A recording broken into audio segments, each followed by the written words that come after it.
Hi, and welcome to the Synergy Sky Suite video tutorial series. I'm Nick Doyle, the Senior Sales Engineer in the Asia Pacific region for Synergy Sky, and in this video we're going to look at the basic configuration of Synergy Sky Suite via web browser.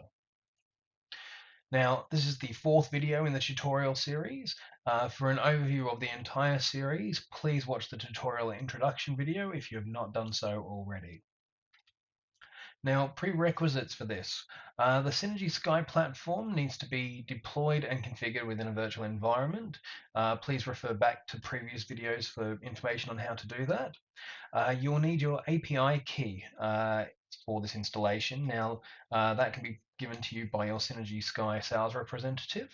A service account for your calendaring environment. So this account should have access permissions to the room resource calendars that you want Synergy Sky Suite to monitor for Exchange in Microsoft EWS, Office 365, Graph API, or Google Calendar. Uh, Room resource calendar. The rooms must have appropriate permissions and settings based on your current calendar integrations. We're going to need a video system to access.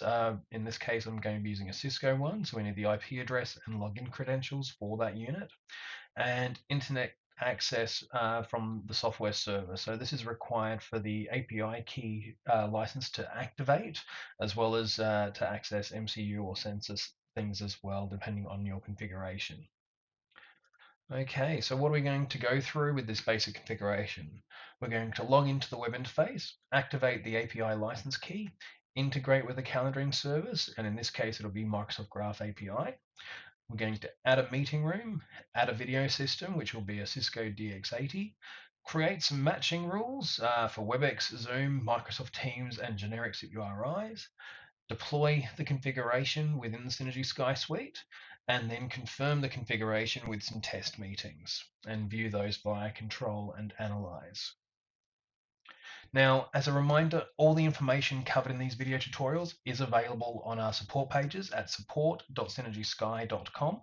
Here you can find documentation with more detailed installation and configuration information, as well as additional resources, troubleshooting tools, and assistance. And with that, let's get into it. So from our previous videos, I've accessed my web interface and I'm ready to start configuring my solution. So Synergy Sky config is what we're going to go into. And here we're asked for a username and password. It's going to be admin at localhost with the password as new password 6 is the default. And the first screen we're presented with is asking for an API key. So I'm going to grab my API key here and validate.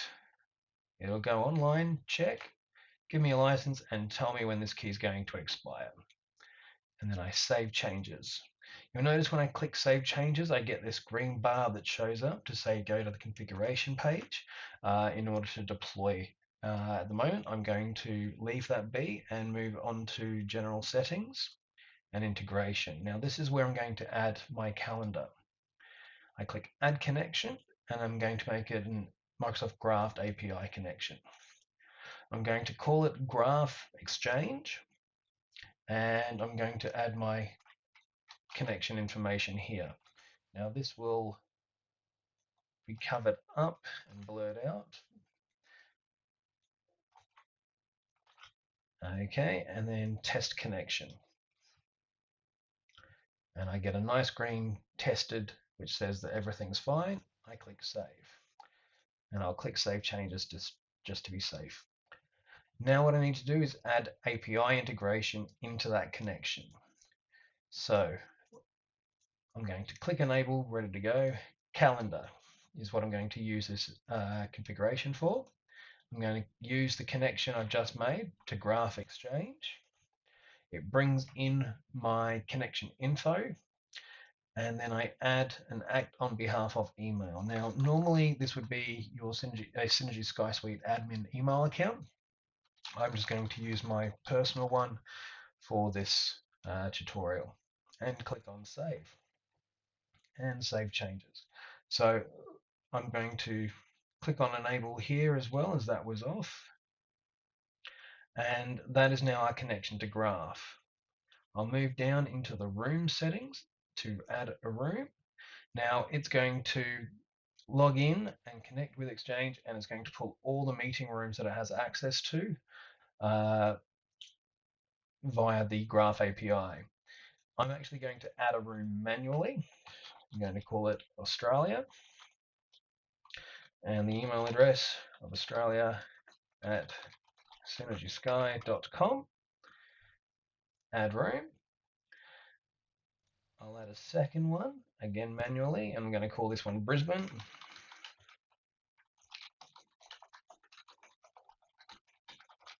And add that. So we now have 2 rooms with no video systems attached and no sensors attached. Save changes.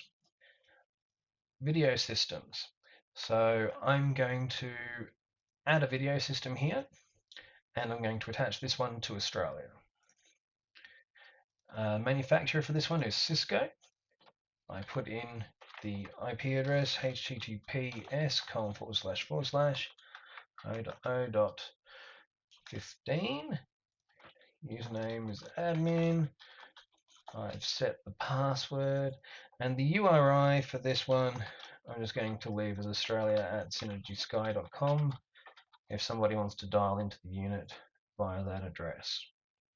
Now, I have options here for DHCP tracking. I do have the endpoint on DHCP, so I will turn that on.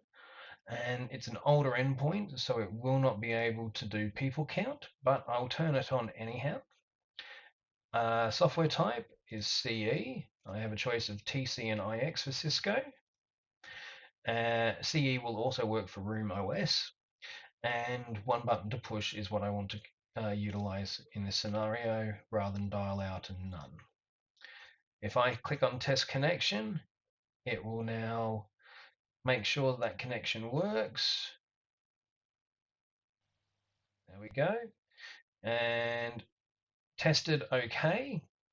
DHCP tracking is okay, that will work, but it did detect the video system cannot track people count. I will now enable that endpoint and click on save, and there it is, it's ready to go. I will also add a secondary endpoint here to Brisbane, but this one is going to be a poly device. See how I cannot enter any additional information because poly endpoints utilize a different method for accessing Exchange information. I'll call it Brisbane at synergysky.com.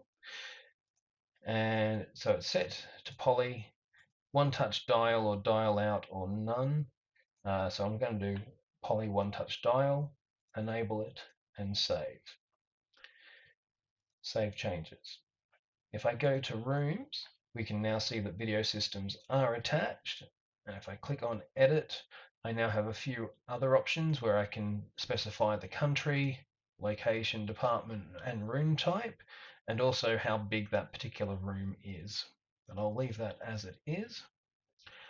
Next, what I'm going to do is create some matching rules. So that will do for general settings. I'll go into join, settings, and matching rules.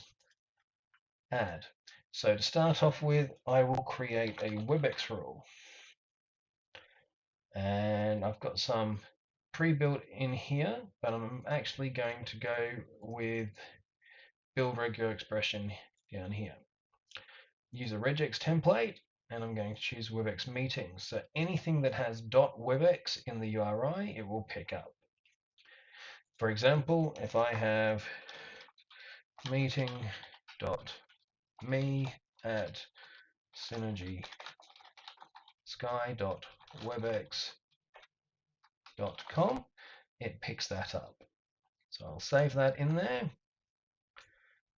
and that is done. Oops. I'll just change that to regex rule.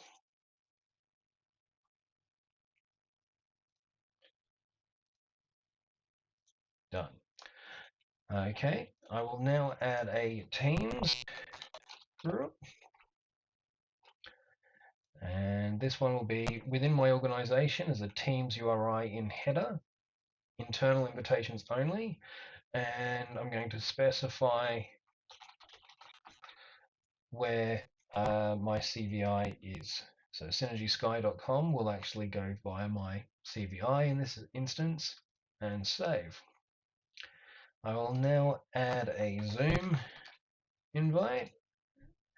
I'll go regex, apply to all invitations, regex template, and we have a Zoom ready to go. Save, done. And a generic SIP, VMR. So VMR generic,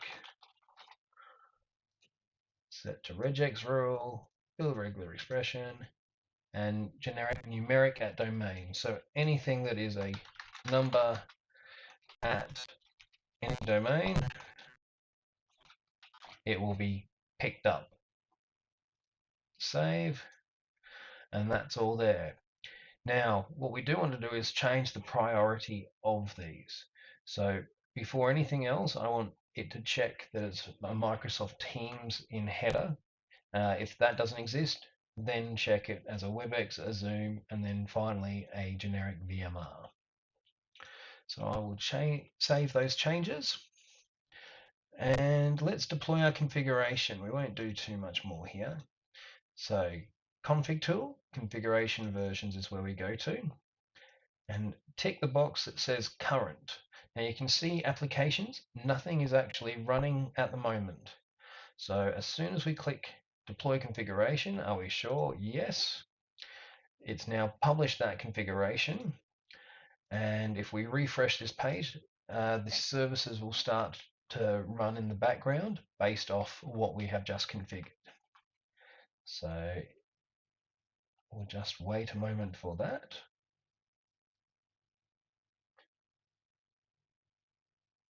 And that should be everything now running. Now to test this, what we're going to do is I will close this window. We're going to create some test meetings. So first, let's create a WebEx meeting. And we're going to invite Australia and Brisbane meeting rooms. And I'm going to set the meeting time very soon and only last for 5 minutes. And add WebEx meeting.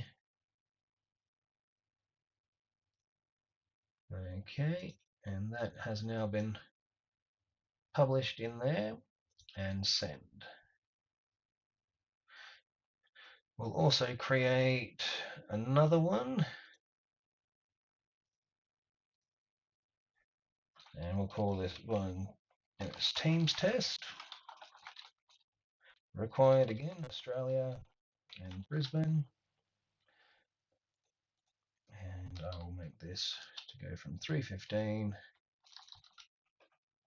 to 3:20. And I'll click on the Teams meeting button, send. Don't need to do much more than that. And I'll just leave it as those two for the moment. I'll dismiss these meetings from here and I'll go into Synergy Control. Now, if I go into upcoming meetings, we can see what is coming up ahead of time. So we've got a WebEx test meeting. We can see the URI has been passed and that we've got 2 meeting room resources as well as myself as an invitee. We also have the Microsoft Teams meeting and it's done the correct change to the meeting invite, so that's ready to go. And what's going to happen once these meetings have taken place is we can go into Analyze, into Reports, and we'll actually start seeing data in here as well as to what happened with those meetings after they've occurred.